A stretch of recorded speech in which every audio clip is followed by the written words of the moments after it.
Hello guys, आप लोगों का स्वागत है आपकी अपने यूट्यूब चैनल टॉपर सेंट पर। हम लोग पिछले कुछ क्लासेस से जीएस के कुछ अच्छे क्वेश्चन लेकर आ रहे हैं जो प्रीवियस ईयर पेपर में आ चुके हैं और कई बार रिपीट हुए हैं। तो आप लोग इसको पूरा देखिए, आपकी नॉलेज जरूर बढ़ेगी। ठीक है, तो हम लोग देर ना करते हुए अपने क्वेश्चन पर की तरफ बढ़ रहे हैं। इसमें पहला क्वेश्चन है, लिखित संविधान की संकल्पना का उद्भव सबसे पहले कहाँ हुआ था। ठीक है, अच्छा क्वेश्चन है। जैसे कि आपको पता है कि संविधान दो तरीके के हैं, एक लिखित और एक अलिखित। लिखित संविधान जो सबसे पहले था वो संयुक्त राज्य अमेरिका में बना था। संयुक्त राज्य अमेरिका के अगर हम संविधान की बात करें तो इसमें सिर्फ 7 अनुच्छेद हैं, यानी 7 आर्टिकल इसमें हैं। ठीक है, और बात करें तो इसमें 27 बार संशोधन हो चुका है। ठीक है, भारत की अगर बात करें तो भारत में 470 के आसपास में आज के डेट में अनुच्छेद हैं, यानी कितना बड़ा है, दोनों में बहुत ही ज्यादा अंतर है। अलिखित संविधान की बात करें तो जो ब्रिटेन का जो संविधान है, ब्रिटेन का संविधान जो है ये अलिखित है, याद रखिएगा।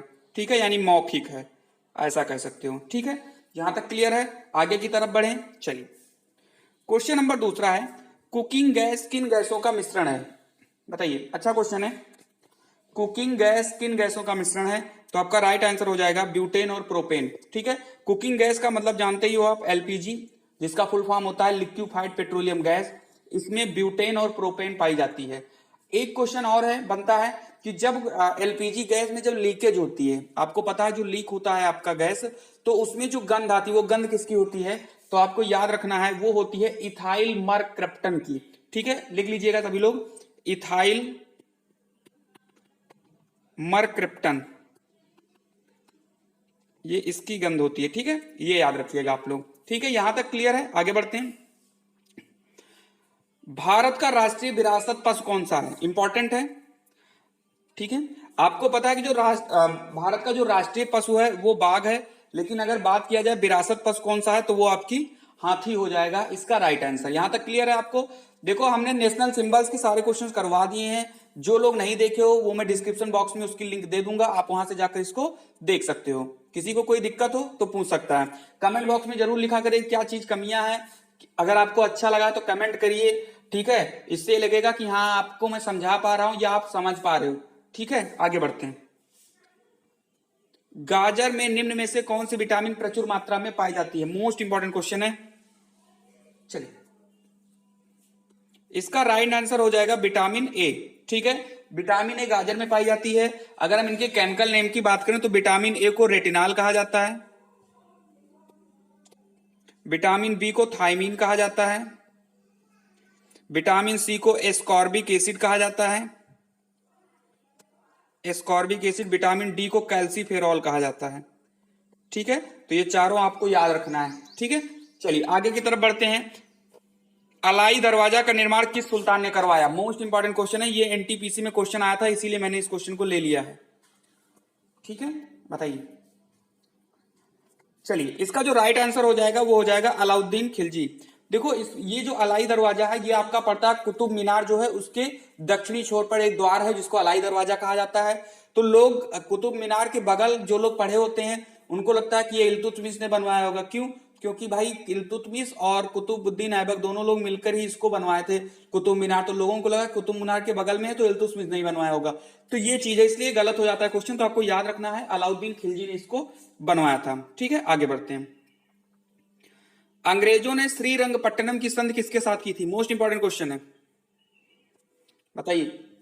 अंग्रेजों ने श्रीरंगपट्टनम की संधि किसके साथ की थी, तो इसका जो राइट आंसर हो जाएगा वो हो जाएगा टीपू सुल्तान। टीपू सुल्तान के साथ ही इन्होंने संधि की थी। अगर बात करें अंग्रेज न देकर, अगर आपके पास दिया होगा लॉर्ड कॉर्नवालिस, तो लॉर्ड कॉर्नवालिस ही उस समय अंग्रेजों की अध्यक्षता कर रहे थे या उस समय पर गवर्नर थे, ये आपको याद रखना है। ठीक है, और अगर पूछा जाए किस ईयर में हुई थी श्रीरंगपट्टनम की संधि, तो 1792 ईस्वी में हुई थी। देखो, सिर्फ आप क्वेश्चन पर ही फोकस ना करिए, जो मैं एक्स्ट्रा चीजें बता रहा हूं बहुत इंपॉर्टेंट है। इनको अगर आपके पास कॉपी है तो लिख लीजिए, कॉपी नहीं है तो एक दो बार आप हमारी वीडियो को बार बार देख लीजिए, सारे डाउट्स क्लियर हो जाएंगे। लेकिन जो ईयर वगैरह है इसको आपको ये लिखना ही पड़ेगा। ठीक है, आगे बढ़ते हैं। 1905 ईस्वी में बंगाल विभाजन किस वायसराय ने किया, इंपॉर्टेंट है। चलिए, इसका राइट आंसर हो जाएगा लॉर्ड कर्जन। लॉर्ड कर्जन उस टाइम पर वायसराय थे जब बंगाल का विभाजन हुआ था। और बंगाल के विभाजन का एक नाम और भी है, बंग भंग इसको कहा जाता है। ठीक है, यानी बंगाल को भंग करना, यानी बंग भंग भी बंगाल विभाजन को कहा जाता है। आगे की तरफ बढ़ते हैं हम। प्रसिद्ध 10 राजाओं का युद्ध किस नदी पर लड़ा गया था, किस नदी तट पर लड़ा गया था? बहुत ही इंपॉर्टेंट है। ये जो युद्ध हुआ था ये रामायण काल में हुआ था। ठीक है, यानी महाभारत के बहुत ही पहले ही युद्ध हुआ था। और ये जो युद्ध हुआ था ये परुष्णी नदी के किनारे हुआ था। परुष्णी नदी जो है ये रावी का पुराना नाम है, याद रखिएगा। अगर ऑप्शन में आपको रावी मिलेगा तो रावी भी आंसर आपका सही होगा। देखो जितने भी क्वेश्चन बन सकते हैं मैं सारे डाउट्स आपके क्लियर कर रहा हूं। अगर आप इन्हें अच्छे से कर लोगे तो आप सारी चीजें क्लियर हो पाओगे। ठीक है, चलिए अगर पसंद आ रहा है तो आप लाइक कर दीजिए, और जो लोग सब्सक्राइब नहीं किए सब्सक्राइब कर दें, और इस वीडियो को ज्यादा से ज्यादा लोगों को शेयर करें, क्योंकि ज्ञान बांटने से ही बढ़ता है। ठीक है, आगे बढ़ते हैं हम लोग। तो याद रखना है जो परुष्णी नदी है ये रावी का पुराना नाम है। कभी कभी एग्जाम में क्वेश्चन ये भी आ जाता है कि रावी का पुराना नाम क्या था, तो आपको परुष्णी याद रखना है। ठीक है, चलिए सोयाबीन में कौन सी प्रोटीन पाई जाती है, बताइए। सोयाबीन में कौन सी प्रोटीन पाई जाती है? यहां पर ये थोड़ा गलत है, इसको आप प्रोटीन कर लीजिएगा। ठीक है, चलिए तो इसका जो राइट आंसर होगा वो होगा ग्लिसिनिन। देखो सबको पता है कि सोयाबीन में सबसे ज्यादा प्रोटीन पाया जाता है। अब अगर ये क्वेश्चन एग्जाम में, और ये आया है, ये क्वेश्चन आपका एनटीपीसी में आया है, इसीलिए इस क्वेश्चन को मैंने लिया है। ठीक है, तो इसका जो राइट आंसर हो जाएगा वो हो जाएगा ग्लिसिनिन। ग्लिसिनिन प्रोटीन सोयाबीन में पाई जाती है। आगे की तरफ बढ़ते हैं। हर्षवर्धन के दरबारी कवि का नाम बताइए, मोस्ट इंपॉर्टेंट है। चलिए इसका जो राइट आंसर हो जाएगा वो हो जाएगा बाणभट्ट। जो बाणभट्ट था वो हर्षवर्धन के समकालीन थे, या हर्षवर्धन के दरबारी का भी कह सकते हो। अबुल फजल जो थे ये अकबर के नवरत्न में से थे। कालिदास की बात करें तो अभी हमने बताया है इसको, चंद्रगुप्त द्वितीय, चंद्रगुप्त द्वितीय के समकालीन थे। ठीक है, यानी चंद्रगुप्त द्वितीय के समकालीन कालिदास ने एक बड़ी अच्छी पुस्तक लिखी थी अभिज्ञान शाकुंतलम। ठीक है, यहां तक सबको क्लियर है? किसी को किसी भी क्वेश्चन में कोई डाउट रहा करे आप कमेंट में तुरंत लिख दीजिए, मैं आपको उसी कमेंट में रिप्लाई कर दिया करूंगा। ठीक है, आप आके देख लीजिएगा। ठीक है, चलिए आगे की तरफ बढ़ते हैं। हैदराबाद राज्य की स्थापना किसके द्वारा की गई थी? मोस्ट इंपॉर्टेंट क्वेश्चन है, बताइए। इसका राइट आंसर हो जाएगा निजाम मुल्क। निजाम मुल्क ने हैदराबाद राज्य की स्थापना की थी। अगर हम बात करें तो इसका जो वंश था, जो हैदराबाद के जो वंश थे, ये भी याद रख लीजिएगा, एग्जाम में पूछा जा सकता है। हैदराबाद में जो वंश चल रहा था वो है आसफ जाई वंश। आसफ जाई वंश, यहां तक क्लियर है ना? चलिए ये पूछा जाए कि हैदराबाद में कौन सा वंश है, या जब स्थापना हुई तो कौन से वंश वहां पर रहते थे, तो उसका आंसर हो जाएगा आसफ जाई वंश। चलिए आगे बढ़ते हैं। राजा बीरबल की उपाधि किसे दी गई थी? बहुत ही इंपॉर्टेंट क्वेश्चन है।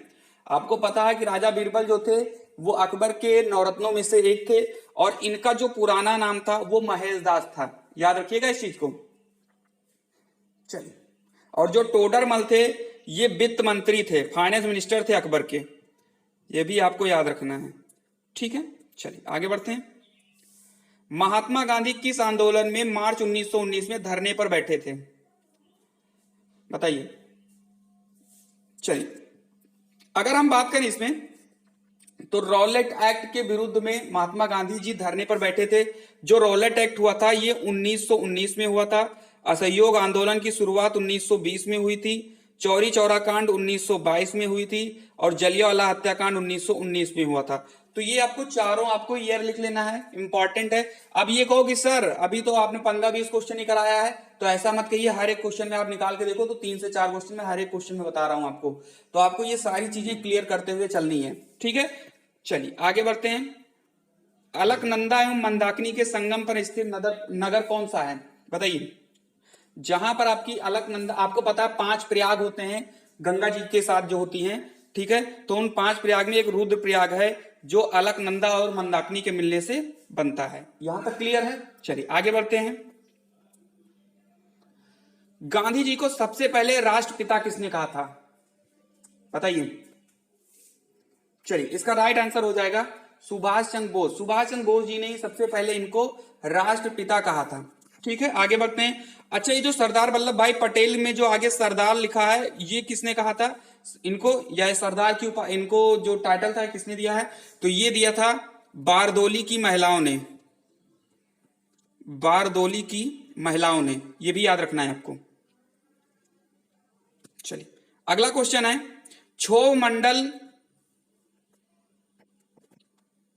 हाँ ये थोड़ा सा गलत लिखा है यहाँ पे, क्षोभ मंडल की परत मोटी कब हो जाती है, ये याद रखिएगा आप लोग, क्षोभ मंडल की परत मोटी कब हो जाती है, ये आपको याद रखना है।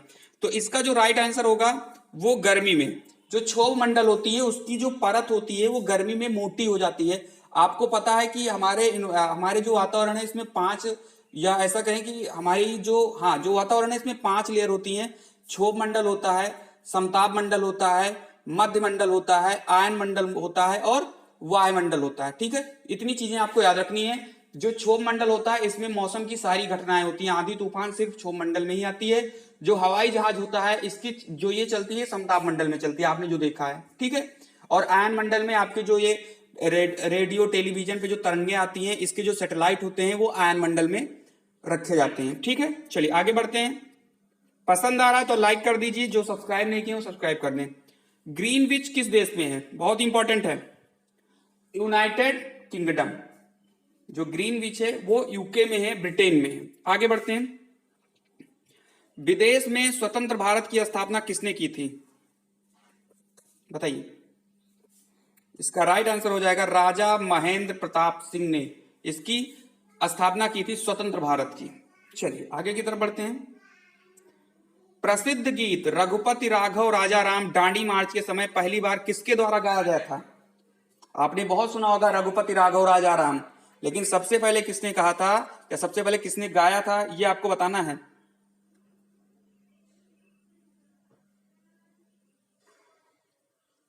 चलिए, तो इसका जो सही आंसर हो जाएगा वो हो जाएगा आपका दिगंबर विष्णु। और दांडी मार्च जो हम अगर बात करें इसकी, तो ये आपकी स्टार्ट हुई थी 1930 ईस्वी में, ये भी आपको याद रखना है। ठीक है, चलिए। अबुल फजल की हत्या किसने की थी, बताइए।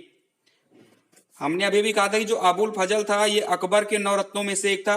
कभी कभी सीधा एग्जाम में आएगा कि अबुल फजल किसके समकालीन था, तो आपको बताना है अकबर के। और अबुल फजल की हत्या किसने की थी, बताइए। चलिए, तो इसका जो आपका राइट आंसर हो जाएगा वो हो जाएगा वीर सिंह देव। वीर सिंह देव ने अबुल फजल की हत्या की थी। तो आज के लिए इतना ही है, बाकी मिलेंगे हम लोग अगले वीडियो में। और अभी थोड़ी देर बाद ही आपको ट्रिक की एक वीडियो आ रही है, आप उसे जरूर देखिएगा। ठीक है, तो मिलते हैं अगली वीडियो में, तब तक के लिए खुश रहो।